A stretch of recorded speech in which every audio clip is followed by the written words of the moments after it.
Quais são as diferenças entre avaliação psicológica, avaliação neuropsicológica, avaliação psiquiátrica e avaliação fonoaudiológica?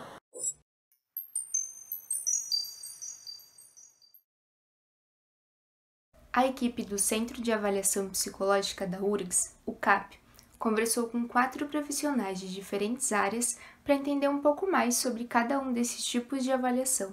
A partir disso, nós desenvolvemos uma série de 3 vídeos explicando algumas diferenças entre essas avaliações e para que cada uma delas funciona. No vídeo de hoje, os profissionais vão falar o que define cada tipo de avaliação e quais são seus objetivos. A avaliação psicológica é um procedimento técnico e científico de investigação, que busca explicar os fenômenos psicológicos por meio da integração de informações de diversas fontes. Ela pode ser compulsória, que são aquelas avaliações obrigatórias, como ocorre, por exemplo, para a obtenção de porte de arma, no contexto do trânsito ou no contexto de concursos públicos, ou não compulsória, que é uma avaliação não obrigatória, que ocorre no contexto clínico.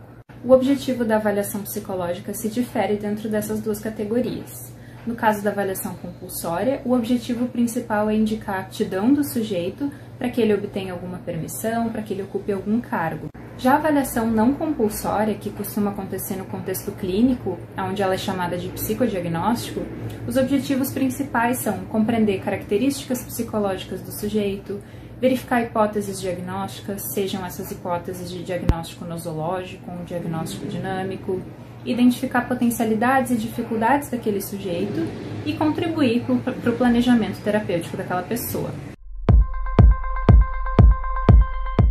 A avaliação neuropsicológica é uma avaliação realizada por um neuropsicólogo, que pode ser um psicólogo, um fonoaudiólogo, entre outros, embasada em modelos neurocognitivos e que permite traçar inferências sobre a estrutura e a função do sistema nervoso a partir do comportamento observável de um paciente. Dessa forma, um neuropsicólogo ele deve ter em mente a correlação entre sistemas neurais e funções que ele está avaliando. O que isso significa? Por exemplo, ele precisa ter em mente a importância do córtex pré-frontal e déficits em funções executivas caso ele esteja atendendo um paciente que sofreu uma lesão nessa área.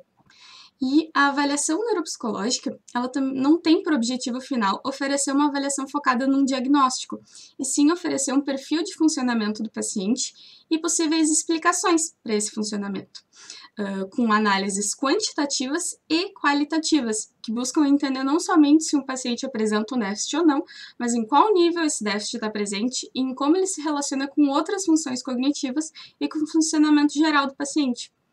Esses resultados eles podem ser muito úteis, por exemplo, para diagnósticos diferenciais, como, por exemplo, entre a doença de Alzheimer e o comprometimento cognitivo leve, e para o planejamento de intervenções, como, por exemplo, no caso do transtorno déficit de atenção e hiperatividade, em que o perfil neuropsicológico ele é extremamente heterogêneo. A avaliação psiquiátrica é uma avaliação médica e ela acontece mais comumente em um contexto clínico. Geralmente, o próprio paciente, em decorrência de um sofrimento psíquico, procura o profissional naquela situação. Nesse caso, tem o objetivo de estabelecer um diagnóstico e um plano terapêutico. Os motivos mais comuns de procura são sintomas ansiosos, sintomas depressivos, problemas relacionados ao sono ou ao uso de substâncias psicoativas.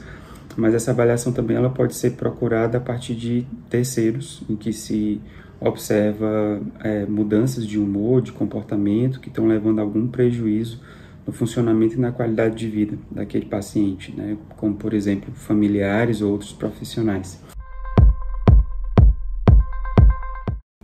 A fonoaudiologia é uma área bastante ampla. Atualmente, nós contamos com 13 especialidades. Portanto, 13 objetos diferentes de trabalho que contam com recursos específicos e especiais para a sua avaliação. Para facilitar a nossa vida, vou falar um pouquinho com alguns exemplos de algumas áreas.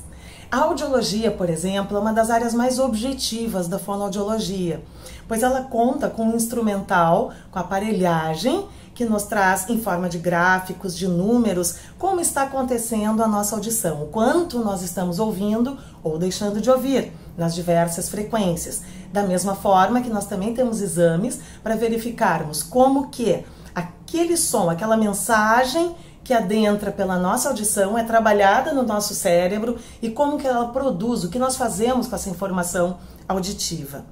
Ainda na audiologia nós temos a questão das próteses auditivas, que é a gente poder ver como que podemos compensar da melhor maneira possível uma perda auditiva. Já indo para uma área bem mais subjetiva, que é a linguagem, nós temos sim muitos dados objetivos que podem ser e devem ser sistematicamente observados, coletados e monitorados para que a gente possa avaliar também o crescimento da criança, além de nos auxiliar num diagnóstico, que nem sempre nós temos no primeiro momento. Muitas vezes nós precisamos ter um diagnóstico com o apoio de uma rede interdisciplinar, pois nós temos dúvidas se há alguma questão cognitiva, alguma questão cerebral que possa estar por trás do problema, alguma questão auditiva, e com isso nós precisamos encaminhar este paciente para que ele faça exames específicos nessa área. E esse foi o vídeo de hoje. Se gostou do conteúdo e está interessado em assistir os outros vídeos dessa série, siga o nosso Instagram, centroap.urgs, nossa página de Facebook, centroap.urgs, e se inscreva no nosso canal no YouTube, também intitulado Centro AP URGS.